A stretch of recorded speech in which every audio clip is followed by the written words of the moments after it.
Ladies and gentlemen, not everybody gets it, but oh man, I get to talk to Eddie O from Tampa Bay, Florida, ladies and gentlemen. Hey, before you speak, Eddie, let me tell somebody about you, okay? Okay. Eddie O for Oh Kill Me is a national sponsor, him and his company, a national sponsor for the St. Louis High School Champions League, and therefore the starting 11 or thereafter. And he's the sponsor, and it's the AI approach to college recruiting. And I've been told that if you mention QAFHCS.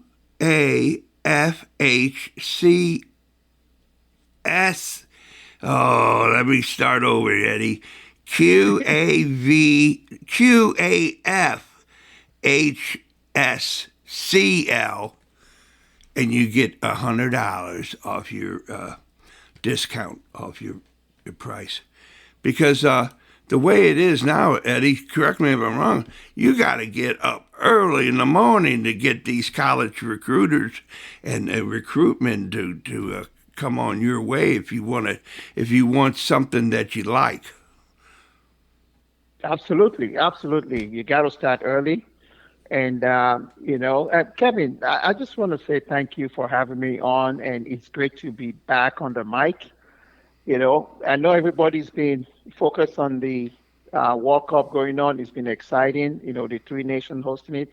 And most of your guests have been talking about the World Cup. But I'm going to focus more on, the students, the players, the student athletes, the parents, and the coaches. I just want to, take a little break away from the World Cup fever so that I don't become spoilers for the parents and students and coaches watching the game. Right on, man. Exactly. The story goes is that this is very important business, and you always say about, hey, sometimes you got to step back and take a break. But if it ain't about getting close to the end of break time, it ought to be, because it's a lot of development that's been happening about this college, what is being offered and why. And so all I know is this, is that I'm going to talk to your buddy Meat, and he's going to walk me through that website, USHSCL.com. It's the website for the United States High School Champions League, and it's all going to be about something. He's from India. You surround yourself with great people. Yeah, I mean, let me say something. I think in this podcast we're gonna learn how to spell, because everything is acronym. USHSCL, Yeah, right? yeah, United yeah, States, High School Champions League, and yeah. then we gotta talk about Coolidge, Qoolledge. Coolidge Exactly. is one of the Coolidge is one of the sponsors. So when they go to that QOOLLEGE.com and then use the code QAFHSCL, they'll get a discount because it's more students focused. But getting back to being in part of the starting 11, July right now, it's in the youth soccer world, it's chaos. To be honest with you, this is the time they should be taking a break. Excuse me, but it's absolutely chaos. You know why? Because parents are bleeding cash on travel tournaments, over price camps. Everybody wants to go to these ID camp, for the fear of missing out. And those are the kind of things that I want to, kind of address the parents and the student athletes that, even before high school season starts, coaches and ADs, they caught in the middle of this tough war, And today, right now, we're going to cut through the noise. We will cut through the noise. I want to talk about how we can replace parental panic with a real strategy, right? Because we have to protect our kids' mental health. We have to preserve the parents' wallet, and we have to use smart systems like Coolidge to build and track this journey for the future without stressing or guessworking. So that's one of my top five topics that I'm going to discuss today. Man, I tell you, if I wasn't here, I would like to be somewhere to listen to this. This is great. All right, Eddie, you have Let's the do it. you have the mic. Do you have a mic stand or you got it? Now I got it. I got my headset on, with the microphone. I don't need to hold on to the mic. All And so right. the first topic I'm going to cover today is, that club versus high school war, right? Okay. There's this tough war that's going on. The fight for community pride, right? And I think, right, that Kevin, right now, certain club structures telling our elite 16-year-olds that play for high school is really beneath them. I mean, it's breaking up local soccer communities, in my opinion, because high school soccer actually gives the kids something that club soccer really can give, right? That pride to wear your school badge, playing in front of 1,000 classmates and parents on Friday nights under the lights.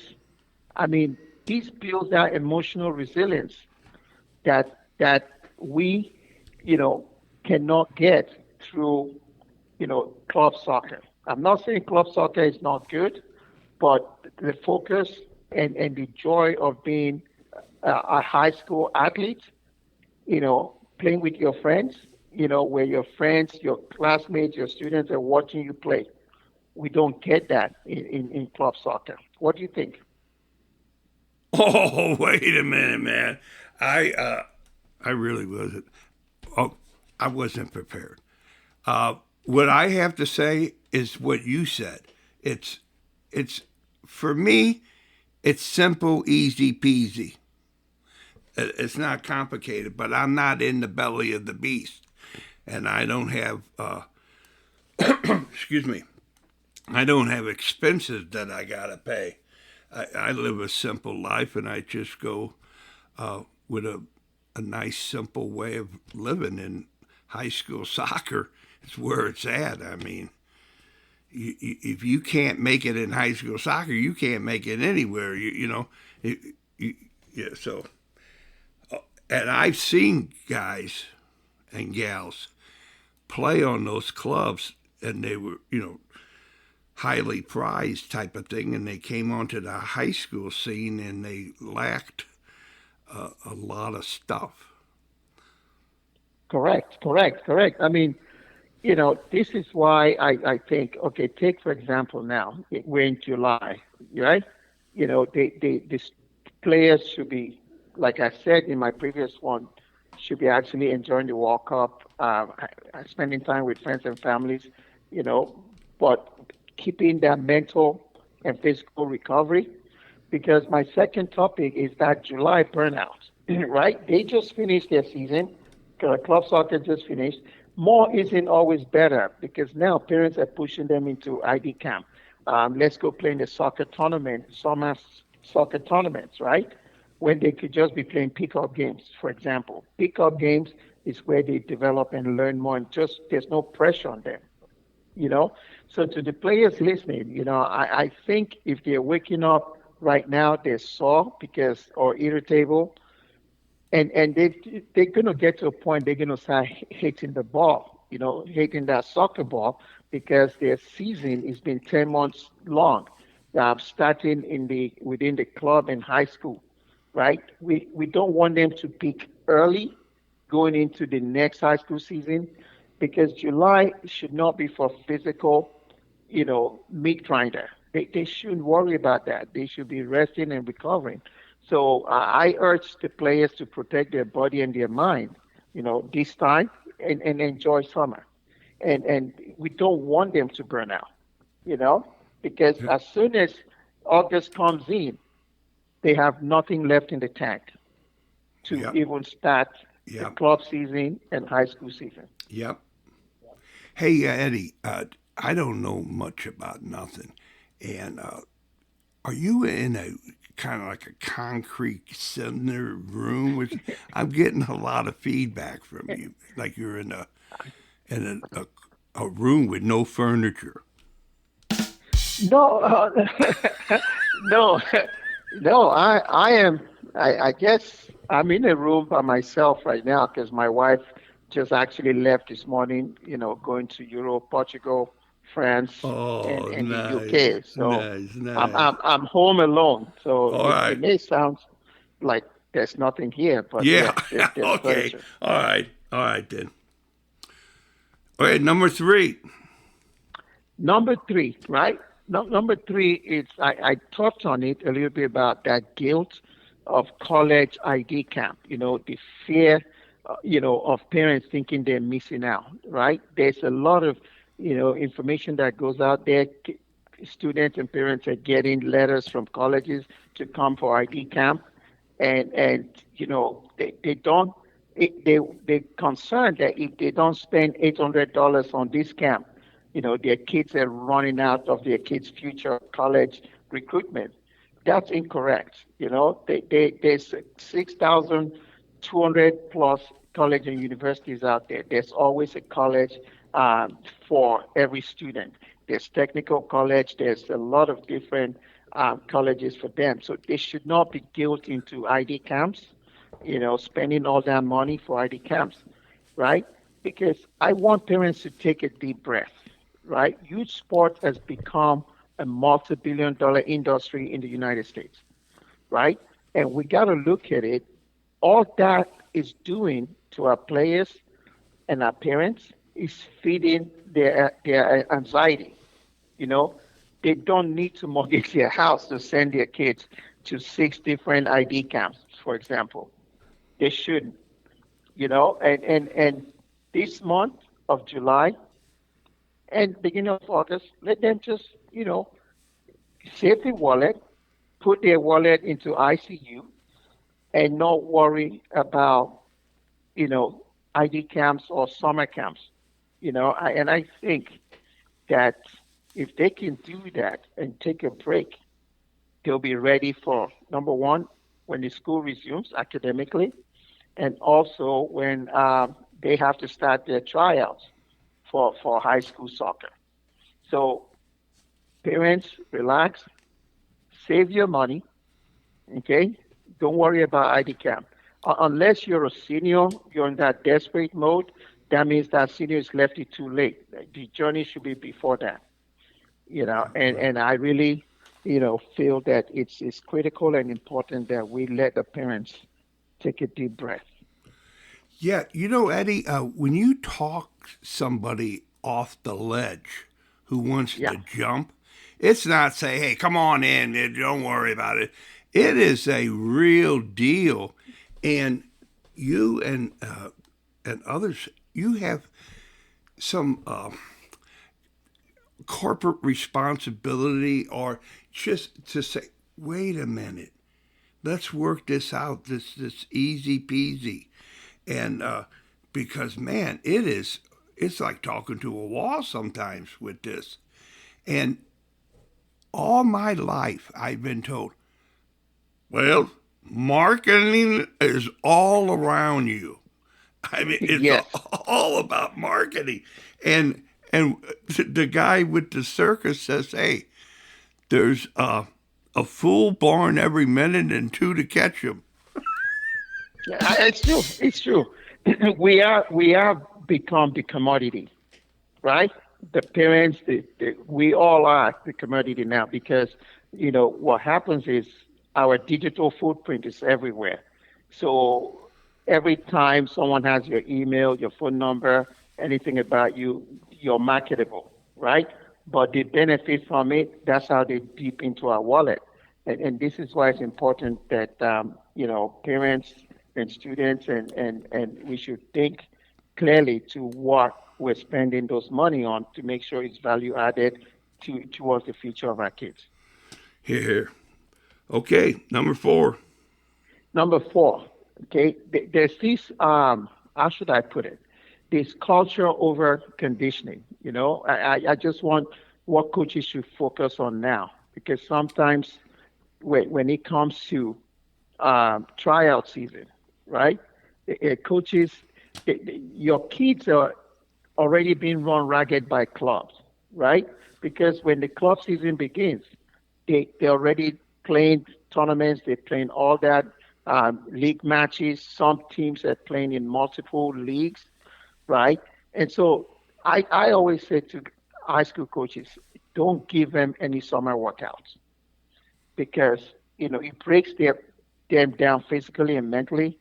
Don't use that summer break to say, hey, you guys got to start conditioning. You got to start doing, running track, getting fit, because they're going to peak too early. And once they peak too early, when they come into now tryout for high school, injury may occur. Their body's already broken down. So I would prefer them to say, hey, watch this, the walk up, get excited, get the passion, understand the tactical side of the game. Because if they watch games at that high level, they become students of the game. They start seeing how these teams are performing, those low level teams performing against the top level. They start seeing how, they're defending in low blocks, high blocks, and how teams are breaking each other down. Let them start learning the game. Let them start learning to think the intelligence of the game. Let's not give them workout. Let's not give them, exercises to go in the gym and lift weight, during the summer. Let the students just take the time off to re-engage and create that passion, that burning desire over and over again. Wow. Eddie, I'm going to relate a story to you. Is that Yes. a player out on the wing was maybe 2 yards from the sideline, Yep. and he received the ball, and the coach, whoa, all right, which way are you going to turn?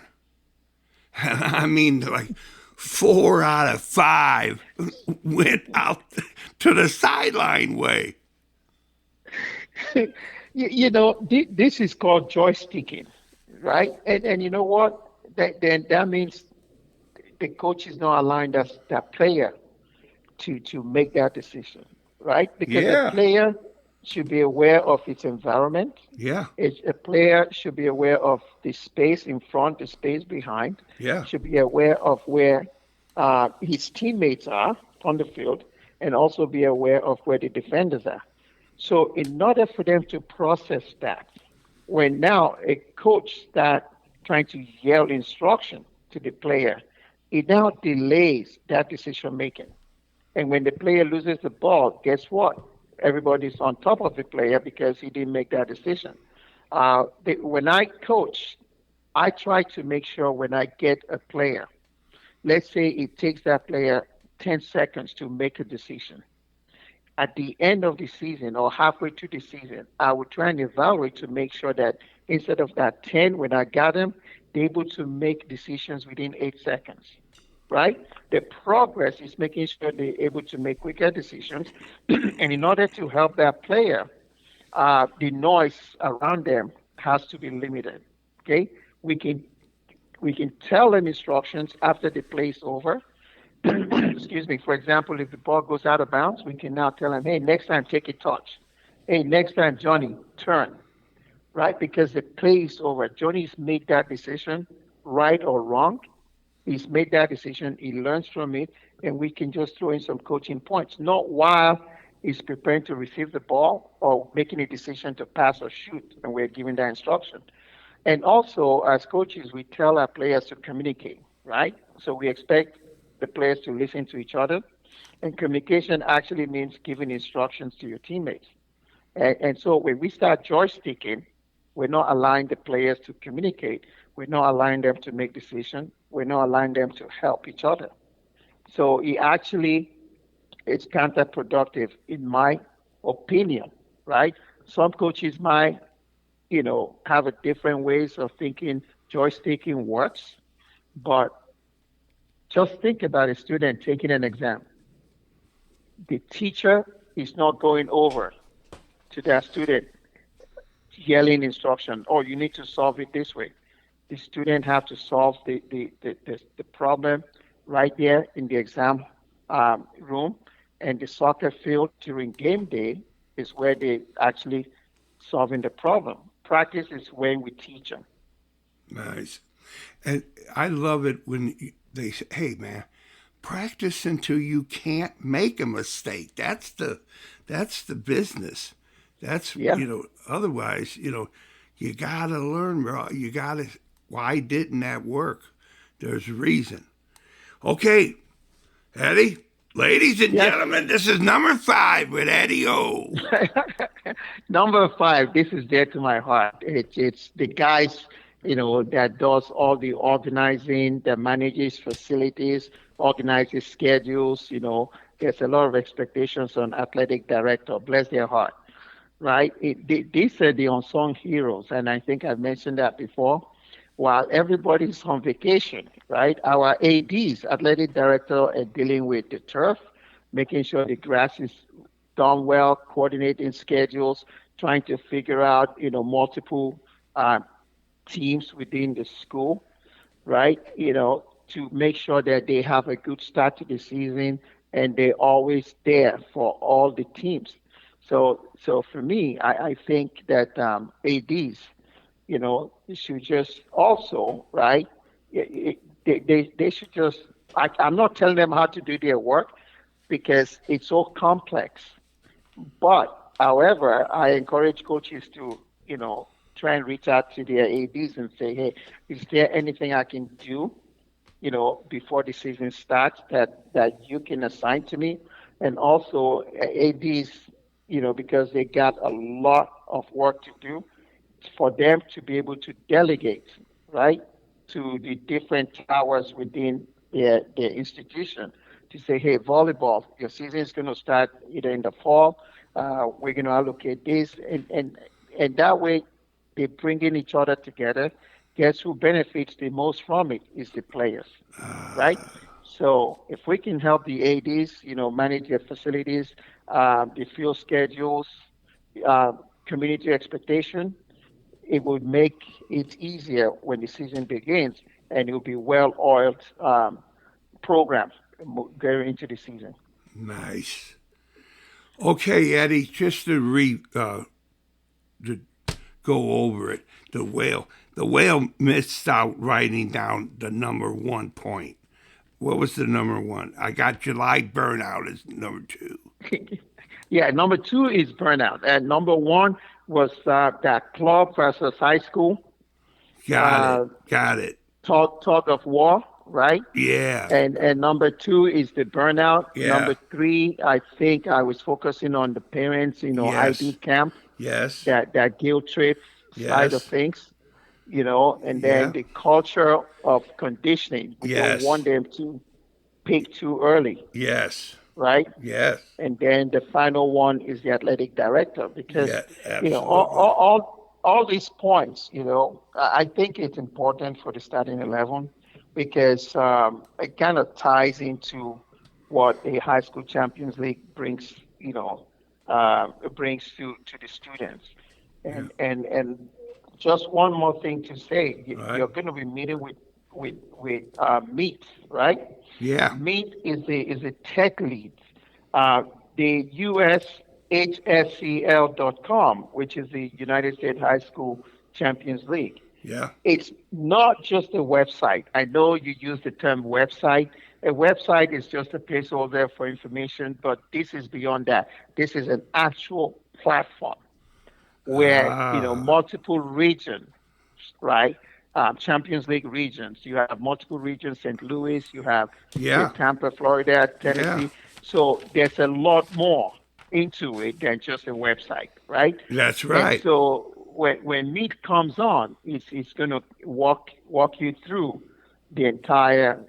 Hopefully, he has enough time to do that because it's a very intricate platform that allows for growth. As the Champions League continue to grow, right?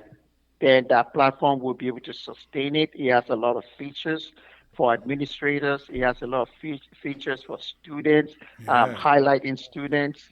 And Coolidge has worked with the High School Champions League to get everything that's needed to represent the league. So it's not just a website, it's a Right. platform. And the overall goal of that is, like I always said, is to cater to the student athletes, Yes. right? Yes. And so that's what the platform is all about. You have my pledge from Wales Certified that Meek gets 45 minutes for him to do whatever he wants. That's special that he gets that much time. And another thing that came to mind is I follow your podcast and I see all these great guests that comes on, man. It blows my mind. Everybody's got their credentials, high level individuals in their field. And could you imagine one of these days we have a Wales certified 11, scrimmage. Well, we can only hope. We come to St. Louis, in one of the national championship. I'm not saying right now. Let's give it a little bit All right. so that everything becomes a national championship, right? Wow. Once we get to that level of the national championship, I'm going to remember that. I'm going to lift you up on the so we half can lace line. up our football boots and get out there. Yes, right. You'll probably be a 5 minutes half. We play 5 minutes. We take 10 minutes water break. They're doing it at the pro. Yeah. We reverse it. Yeah, Play five, baby. take 10 minutes, play another 5 minutes. Yeah, You yeah, know, exactly. that'll Yeah. be fun. Holy cow. Well, anyway, you've been a blast, man, and very entertaining and informative. It's sorely needed, and I can't wait to download it, upload it, and put it out there. But you're the man of the hour, and so Thank you. yeah, and so I hope the missus enjoys her matches and everything is okay. No, everything's fine. I appreciate you giving me the mic. As usual. I'm looking forward to the next podcast All right. because I look forward to it because talking to you, we can be here forever. You'll find a way to get me talking. Yeah, yeah. All right. So, ladies and gentlemen, this has been Eddie O from on the United States High School Champions League starting 11 or thereabouts with Kevin Whalen. All right, then. See ya. Whale certified, baby. Yeah, Whale certified. You're a Hall of Famer, baby. All right. Thank you. All right, now. Stay blessed. Bye, guys. Okay. Bye.